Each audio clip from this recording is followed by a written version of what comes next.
entire parliamentarians. Well, tonight, I want to tell everyone that is listening to me that I've had the opportunity to travel around Ghana, and I've had the chance to see what we live for and how bad we have treated our people. And that did not bring me down, but rather it inspired me and made me realize that we have work to do. It doesn't matter. And I'm not here to bring down any party in the past. And I'm not here to also talk about the past that we've done wrong. I'm here to talk about the best of solution for us to go forward, to be able to build our nation and give opportunity equally to the citizens of this country. I believe that they also deserve a fair share of their own equity. The new force, we stand for these priorities, to empower people and to create jobs for them. On that note, fellow citizens, in the next 48 hours, a few of us will be going to the polls. Our bold security officers, our dedicated ambulance service workers, the customs service, the prisons, the immigration, and the Ghana Armed Forces shall be exercising their franchise. I want to first of all thank them wholeheartedly for their dedication to this nation. I have personally been a big beneficiary of the selflessness of the police service and the army this year, but I am saddened by your mere salary, poor pensions and benefits, poor accommodations. During my policy lunch in September, I spoke to you about the SNIT revolution, which is part of the 12 pillars. You can access it. A total restructuring of the SNIT into a state insurance corporation that allows you to make claims after 5 years. These claims can be made against your accommodation, your health, and your children's education, or even yourself. I've also told you about my commitment to increasing your salaries drastically by ushering you all into the 16th Regional Industrial Revolution.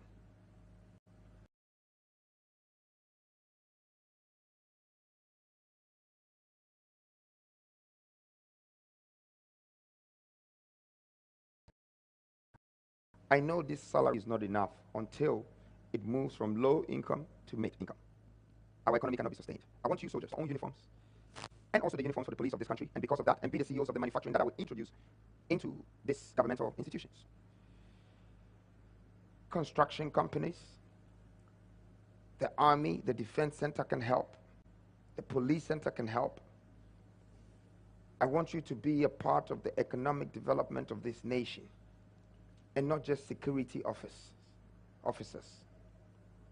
Under my leadership, there will be many other avenues for you to generate extra revenue, income, so that you will not be forced to be puppets of any ruling government, but truly serve the national interest.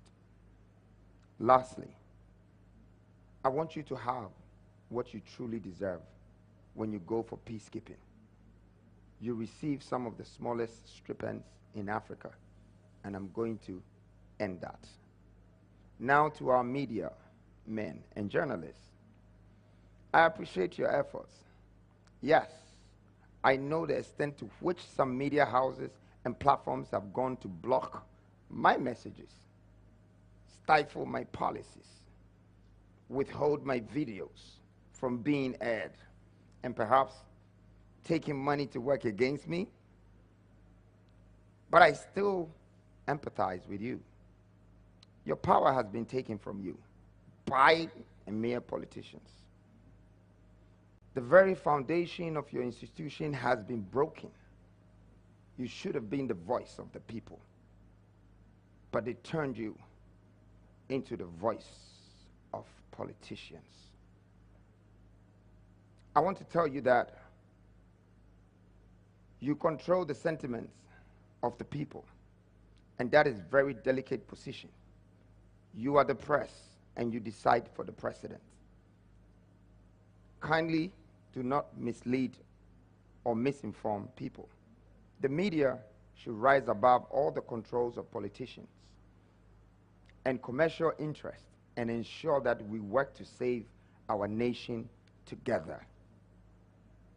I will see and ensure to it that we expand your industry so you can create revenues from other avenues as well. My message to the disabilities, my brothers and sisters, you have been victims of motor accidents, misdiagnosis, or have been born with some deformities. They call you disabled. I call you differently abled. I'm a man of action. I empathize with you. You have seen what I've done for blind friend of mine, Brown, who has sponsored to become a journalist. You have seen a set of business I've set up for my friends. They call one leg, a man who battled with weak limbs but has now built his own house and business through Uber. I come with equity, equality, and empowerment. And I want to wish all you special people that are voting, well, that it's time that we vote wisely to determine the future of our country. And it's no more time for us to vote based on parties. Let's stand for our nation and our country. This gives me the chance, after the 276, maybe talk about parliamentary procedures.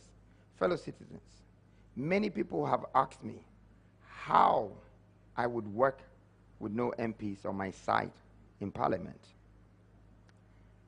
I choose not to answer it publicly. Today, I am going to. In fact, or should I say, as a matter of fact, this is a unique opportunity for us to unite the nation and to work in the national interest. I realized when I was doing the 276 that every single constituency that has an MP who makes the laws for this constituency has not seen to it the laws being effective, and that's why all the constituencies were undeveloped. These are the same people that are our parliamentarians. But I have no problem with that. The good thing is, today we might have 276 parliamentarians. If one party wins, their parliamentarian stands behind them, and the other one fights them. But here's a unique opportunity that I'm about to share with Ghanaians in a position that I stand in today as new force. Have you ever thought of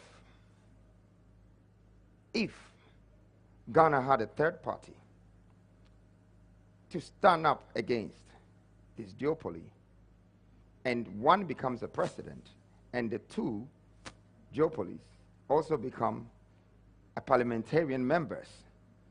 We will have no choice, but for the sake of Ghana, we would have the bargaining chip to come together to do what is right for Ghana, more so than our suggestions being leaned onto one side. If one party wins, then their parliamentarians are supporting them and fighting the other one. We have faced this problem for over 32 years. My point that I'm making is, as a young man, I'm not here to fight my elders, but I'm here to add value to the society I belong to. This is an opportunity that we have, a bargaining chip, to collate, to merge all these parliamentarians and the new leaders of the new generation, so we can go ahead and harness Ghana together. Well, I like to say that with all this being said, I have a surprise for Ghanaians. Often, one would have expected it to be me unveiling another character from the new 6. Fortunately and unfortunately, not tonight, I'm not unveiling any character, but they will be unveiled sooner than later. It's just that I'm glad I've been able to unveil our current state of the nation and unveiled some of the truth that has been hidden from us as a country. But this gives me the chance to bring out the surprise of our new manifesto. Fellow citizens, dear countrymen and women, help me launch the Galamsey Manifesto.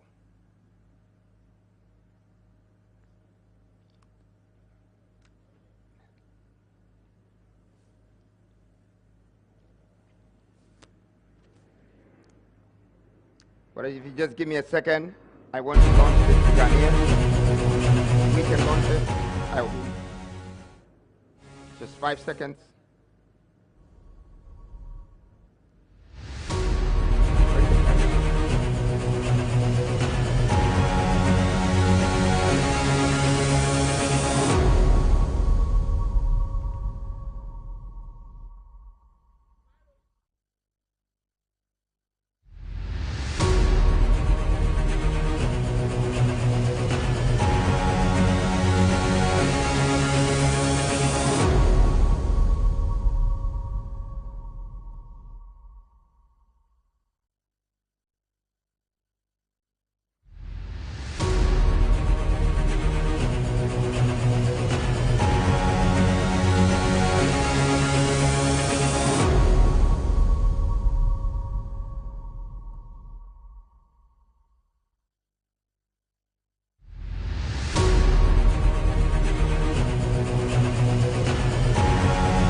Well, thank you, dear countrymen and women.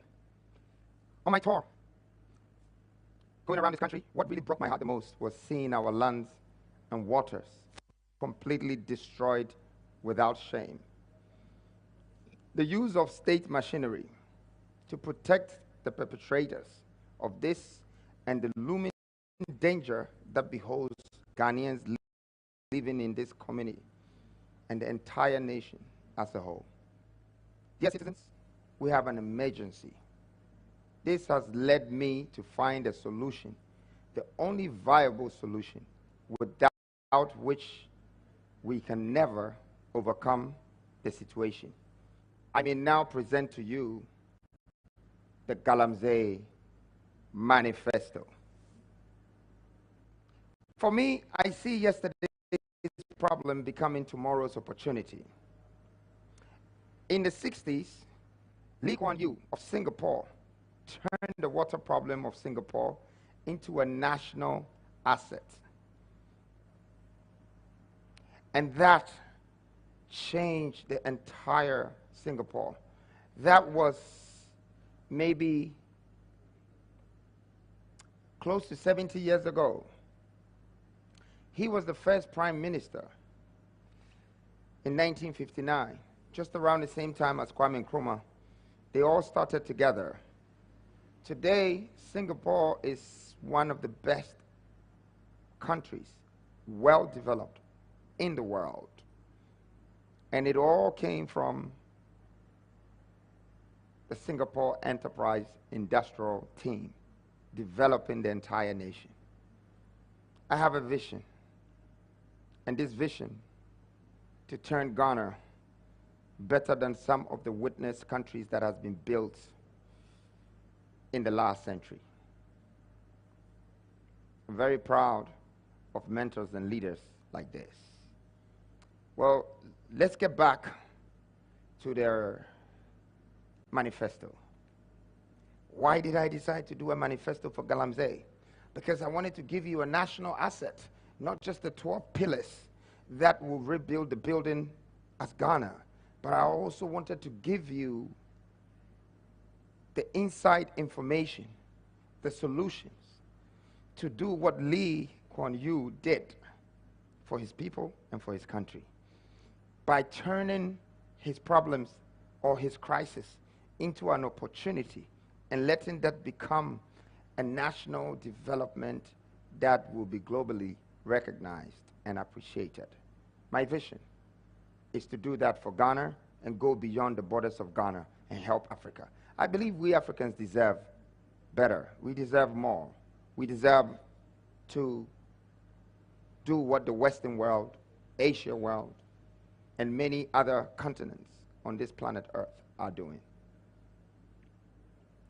So, let me start by introducing the people that caused the problem and how the problem was caused. They said the only way to have the best solution for a problem is to go back to the roots of the problem. So we went back to the roots and realized that the imperialists, who are the international influence, and they work through multinational companies. They are the imperialists. And then coming down from the imperialists is the cartel. The cartel is the government, and of course, in the government, you have the politicians and the chiefs who are taking royalties from being the landowner. And when you move down from the cartels, you go down to the mafias. The mafias are the Galamseys. I just want to explain to Ghanaians that these local Galamseys campaigns are using cyanide and mercury to wash the sand. I want to just wait on this part a bit, that the three things I've mentioned, the imperialists, and then the cartels, and the mafias. The imperialists are the ones controlling the hard rock mining. The cartels are the ones controlling the colluvial mining. So that is the politicians and the chieftaincies. And the mafias are the basic Ghanaians who did not get any job and started to do alluvial mining within all these constituencies. This mafia state is undissolvable unless we apply this plan, which is in this manifesto. So there are three types of mining.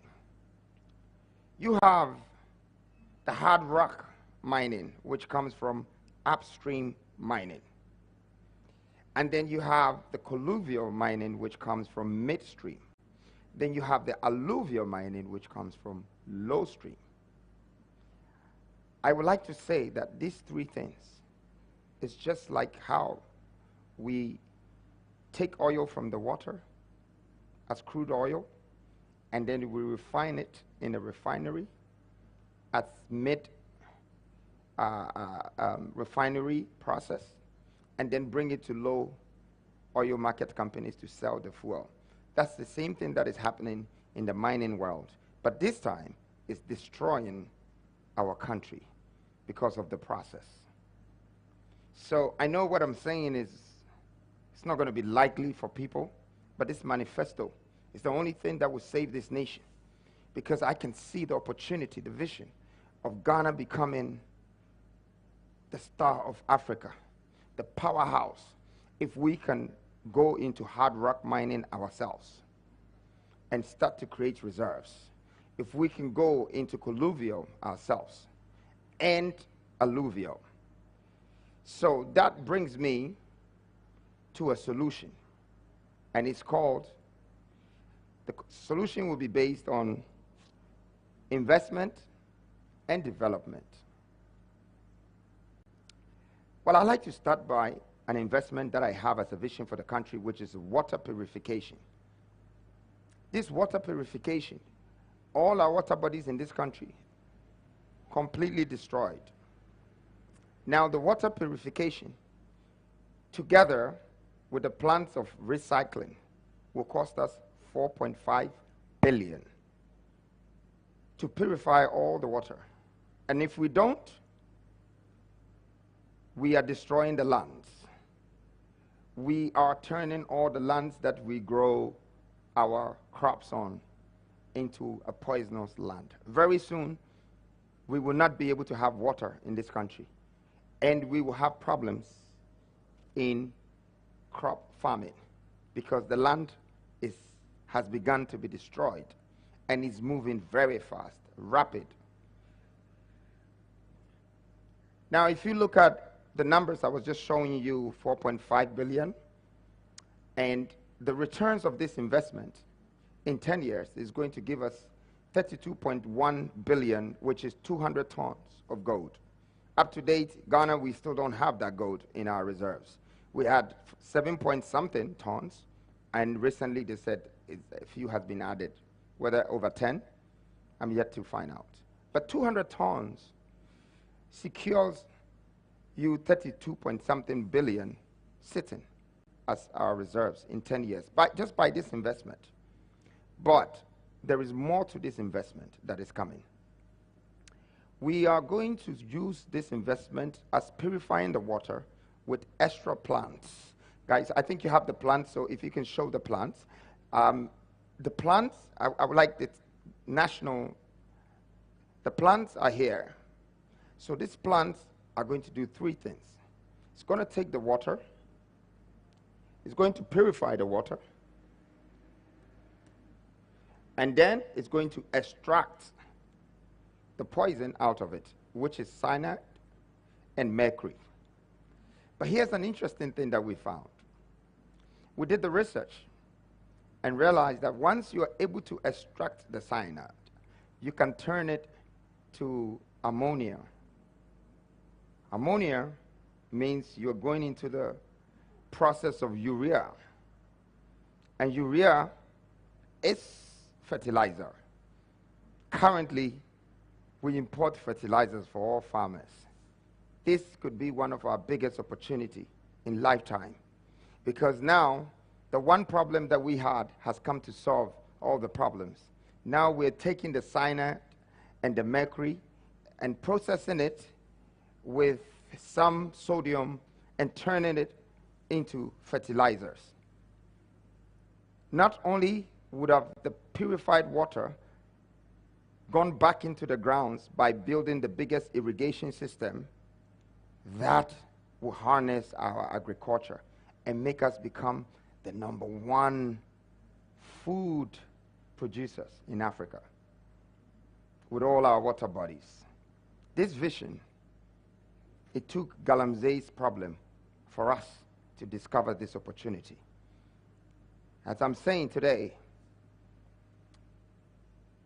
we will turn this around and Ghana will have the most jobs, because the recycling plant will be the beginning of our industrial power and our scientific research to find out what we can use anything in Ghana to do, from the plastic on the floor to the clay and to the poison in the water. Now, not to forget, this same water, we have no choice but to purify it, because our second pillar in this country is to connect all the waters and make it build a water transportation to connect the regions and unify us in doing business. 200 tons of gold as reserves, still not enough.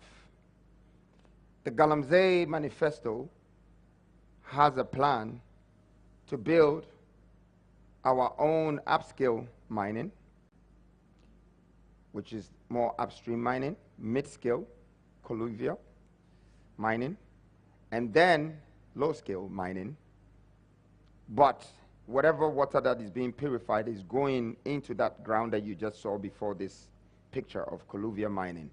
This farming, you need to put those pipes onto the ground, the pipelines, to create that.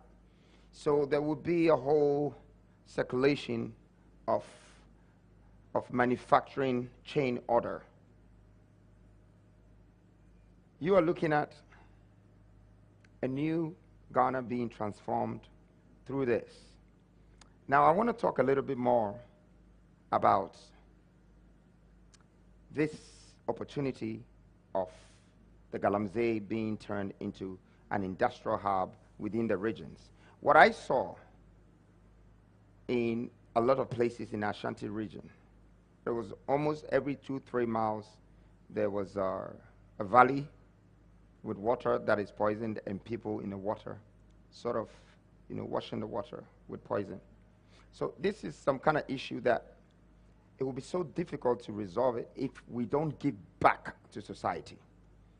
This plant is going to create jobs for the same people who were doing Galamsey. They will probably be paid more than they were receiving from chasing the gold crumbs. Purification, which is going to be 4.5 billion, would also create tens of thousands of jobs within the nation itself. So it's not like the 4.5 billion is going out of the country. The 4.5 billion would be payment that will go back onto Ghanaians as workers, whilst we turn that into billions of dollars. You saw it yourself, 32.1. As such, other ideas around this gold industry, I like to say that the imperialists, who are companies like, or imperialists who support companies like Ashanti Goldfields, you might never know who the owner is because it says Ashanti Goldfields, or Goldfields, or many other fields. They all amount to trillions of dollars. When you go back just 40 years, 4 decades, in 8 to 9 regions, this amount of wealth has been extracted. We decided to do a bit of research and not investigate them, but it's public information to find out more. That how are these people surviving and investing in our country and digging a hole, cracking a mountain, taking all the gold out, and not even covering it? I'm sure you saw it in my presentation for the Galamsey Part 2 video. Who is sponsoring them? I realize that most of these companies are also getting funds from financial institutions like IMF. My vision, my mission is to write off our debt with IMF, because we don't need to owe them, but we can simply have international commercial relationships with them. If they're interested in gold, they can definitely buy from us once we produce it ourselves. And not to say that we don't want any foreigner to also mine here, but we just don't want any foreigner to extract from here. And we don't get the skill set. That's why we're still washing our waters with sand, looking for gold crumbs. Why the top people, they go straight to the rock, determine where the gold is, put the machines up, cut, and take the value out straight away. When we try to get value, we destroy the whole country. This tells me that we don't have the skill set, and our mindset for creating wealth is still slavery. You can see it there. Because we are digging the soil and washing it with our hands. They are using machines to excavate, to crack into our stones. I stand here today because industrialization is the only way out for us as a nation to build ourselves. If we don't put this in place, and I don't just have to be president to do that, but I'm already on a mission to make sure that this is accomplished for Ghana and for the rest of African countries. We live by machines. We wake up in the morning and iron our clothes with machines. We are on the phone, it's a machine. We drive to work, it's a machine. none of these machines that we can build, and none of these machines that we are using. Over the tour in the 276, I realized that the most markets were on the roadside, and the most businesses were in the bush, where someone is excavating or moving the earth and extracting the wealth that we go back to either the IMFs or the World Bank to borrow for our economy. Well, Ghana, I'd like to say this to you before I come to an end with my closing remarks, that we cannot borrow money. We cannot borrow money and fix our lands with it and pay our workers with it. We can only create wealth from what we have, from what belongs to us. And if we're able to turn it around, then we'll be in control of our wealth for the rest of our lives. Our children will adapt from it, they will learn from it, they will come with more skills, and there will be more intel to expand our vision. I have a vision, and I see Ghana being transformed to the likes of Dubai, America, and most of these Western countries that our children are running to, just to stop them from running away, because they don't come back anymore. And I don't see why we should harness and invest in our children, educate them, and somebody imports the talents from us whilst we export the goods which they took the raw materials from us. It's a reverse cycle. And for that reason, the new force have come to give a fair share of our equity, a fair treatment of equality, and a fair way of treating building nation empowerment. I'd like to say thank you very much. In closing my address tonight, I want to take this opportunity to thank you all for your time. I thank you for the young people who supported me in my 276 constituency tour, the mothers, also some old people, and fathers, grandmothers. I was surprised. Genuinely, Ghanaians are good people. It's rather unfortunate that partisans or politicians have failed us. Our expectation of development is undermined by our own capacity and abilities. I'd like to say thank you to the regional coordinators too. The constituency executives, the electoral area comrades. It is now time to protect what we've worked for. We've worked so hard as a new force and as a new generational leaders. I would like to urge all of you to go out and vote peacefully. And after voting, Ghana as a nation, let's protect our ballot.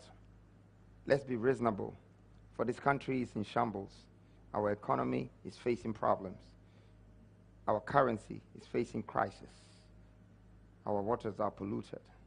The last thing we have left is our democratic constitution to govern the nation. And I'm urging the nation for us to do this peacefully so we can move forward and build our country and make it a better place and make Ghana great again. Thank you.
As from today, my plan begins.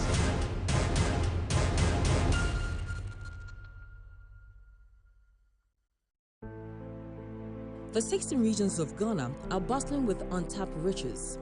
Western region boasts of $412 billion in mineral resources. Volta region holds $192.6 billion. Eastern region holds $174 billion US. Together, our regions possess trillions in wealth. Ghanaians, this is our divine inheritance. Why should we sell our raw materials for a pittance? Why let others profit while we languish in poverty? This narrative must end now, and the 16th Regional Industrial Revolution is the answer. The 16th Regional Industrial Revolution represents a groundbreaking shift in Ghana's economic paradigm, one that aims to harness the untapped potential of each of Ghana's 16 regions. This ambitious initiative will transform Ghana from a nation reliant on raw material exports to a powerhouse of industrialization and manufacturing, creating a self-sustaining economy with robust regional development. This revolution is our new economic dawn, nation builder, wealth generator, and job creator.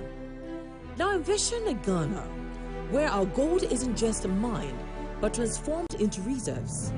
And picture bauxite turned into aluminium product and iron ore forged into steel right here in Ghana, a country where hundreds of thousands of jobs are created for each region to extract, process, and distribute the region's mineral and agriculture resources.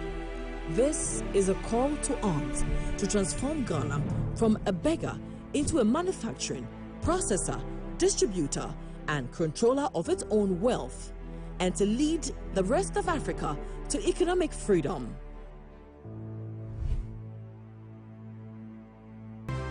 By harnessing the power of our waters and creating a vast eastern and western railway network, Ghana will rise as a gateway for commerce on the continent, driving economic growth and regional integration. This is not just a vision, it is an undeniable truth.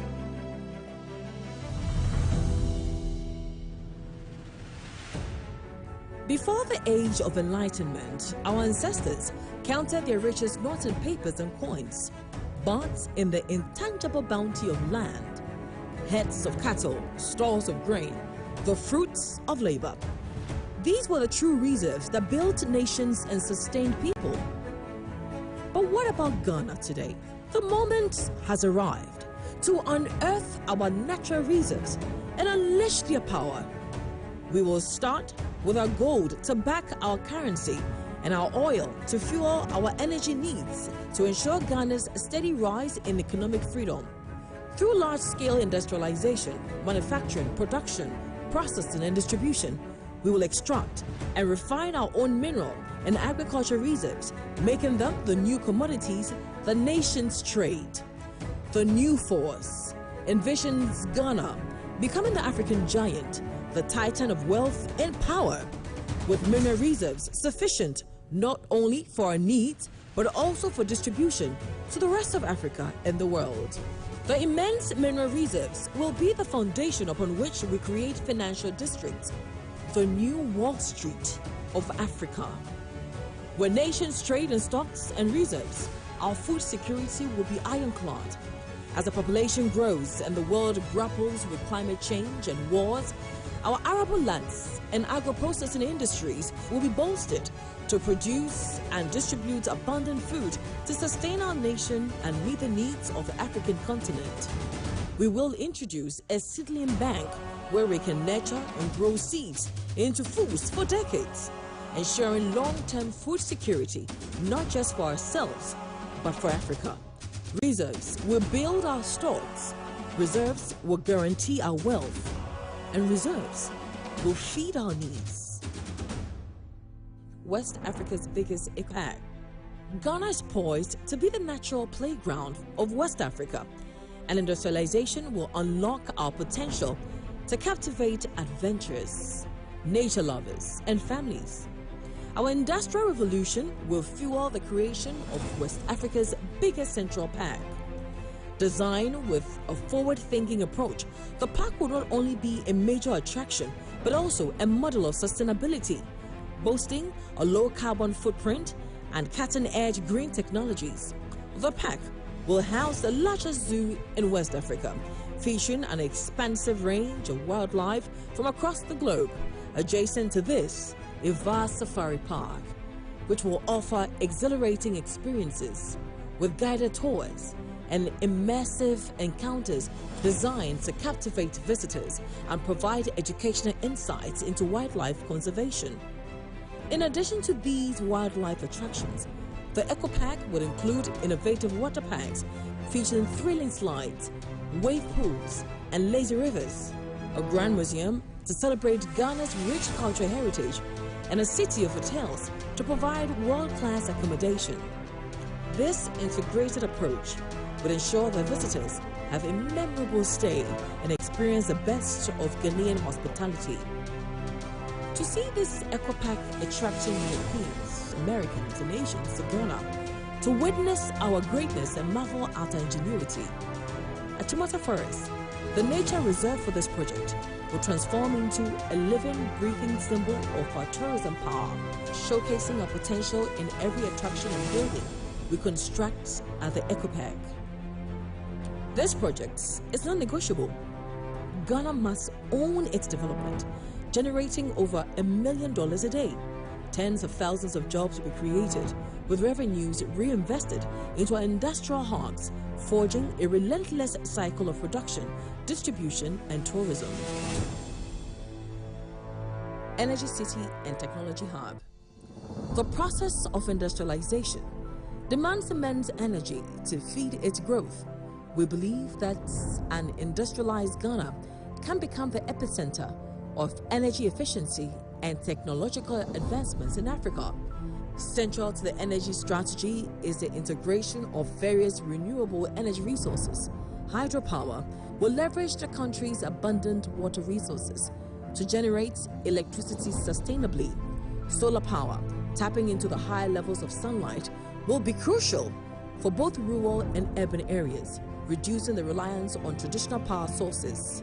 Wind power will harness the coastal and inland wind currents to provide a steady supply of renewable energy. Thermal power, utilizing geothermal and other heat-based technologies, will add another layer of reliability. Lithium-based energy storage will ensure that surplus energy generated during peak production times is stored efficiently for use during periods of high demands or low production. In addition, the integration of nuclear power will be pivotal, leveraging uranium resources through trade and distribution channels with African countries like Niger. A state-of-the-art nuclear power plant will provide a reliable and efficient source of energy. This will sufficiently bolster our energy capacity, ensuring that our power grid and industries are resilient and capable of meeting the demands of a growing modern economy. On the technology front, we will create a comprehensive hub for technology, leveraging our own resources and reserves for manufacturing and production, focusing on a wide range of products from consumer electronics to industrial machinery, ensuring that the country meets both domestic needs and international market demands. To support the growing demand for digital services and data storage, we will invest in the development of advanced data centers to provide reliable, secure, and scalable infrastructure for cloud computing, data storage, and data processing. Technology is a crucial driver of industrialization, and the new force will use it to fundamentally transform our economy and society by enabling more efficient production processes, fostering innovation, and creating new business opportunities. The currency revitalization. In the world where economic stability often hinges on global markets, Ghana stands ready to defy the status quo and rise as a beacon of financial innovation and resilience. Through industrialization, printing and minting of our own currency becomes possible, and our currency, backed by mineral reserves, becomes our radical act in the pursuit of an economic renaissance. Ghana's rise to greatness hinges on our ability to integrate seamlessly with the broader African continent while spearheading continental trade. Our vision for a thriving Ghana is intrinsically linked to a strategic cross-border approach that harnesses the transformative power of our domestic revolutions. The new force envisions a Ghana where the fruits of the non-negotiable pillars, the 16 regional industrial revolution, advanced water and rail infrastructure, national reserves, great ecopark, dynamic energy city and technology hub, and a revitalized currency all culminates in a new era of cross-border collaboration and economic integration. Our industrial revolution will propel Ghana to become the manufacturing and processing hub of West Africa, while our advanced water connection and railways will facilitate unprecedented trade and distribution with Africa. And as we harness the power of our natural resources, advanced infrastructure, and revitalize the currency, Ghana will emerge as a beacon of economic leadership. We will not only host the headquarters of the African Continental Free Trade Zone, but position ourselves as a center of trade and investment on the continent. By doing this, we will tap into new markets across the continent, enhance trade flows, and attract investments. Nationalization and regional integration will be at the heart of the strategy. This encompasses fostering stronger cultural, educational, and social ties with African countries, facilitating easier movement for professionals and students, promoting cultural exchanges, and building collaborative network across the continent. In this pursuit, we are not merely constructing a new economic framework. We are fulfilling the dreams of our founding father. By leading the charge in regional and continental integration, we honor their memory and continue their quest for unity, strength, and self-determination. Let us be the generation that transforms those dreams into reality. Together, we will build a Ghana that stands as a beacon of hope and a model of success, not only for Africa, but for the entire world. This is our moment, our opportunity to rise, shine, and lead the spirit of those who first dreamt of our greatness. Ghana, ensu edamachi, ensu idea ho sika kokko ho. Enu ane gina ho no. Moving nko ba bia, hwe ensu nani. Na hwe ife sika papa sika kokko, empefi. Tie fie di say ensu nyina no, sika bone. Ene dia say ensu has been done by some hard rock mining group. Could be people that we gave licenses to, but when they finished, they left the home. It's been like this for 33 years, from the days of Rawlings, from the days of a different party. The question I'm asking myself is that if somebody comes to our country and even did a hard rock mining and left it like this, and we don't have experience to do our own like this, then what value are we going to get out of the people that we're giving our lands to mine? And that's the same people who are attracting our young people in doing galamseys because they think that that's where the money is. We want to tell you that the wealth from this single crater could have transformed the region, building 10 hospitals, 10 universities, 10 cooperative businesses, and still leaving billions for the economy. If we are not responsible for cutting our own grounds and keeping these reserves of gold mines, the world will forever keep coming and taking what belongs to us and leaving us with this, that we can never get close to it. And we would never of the country.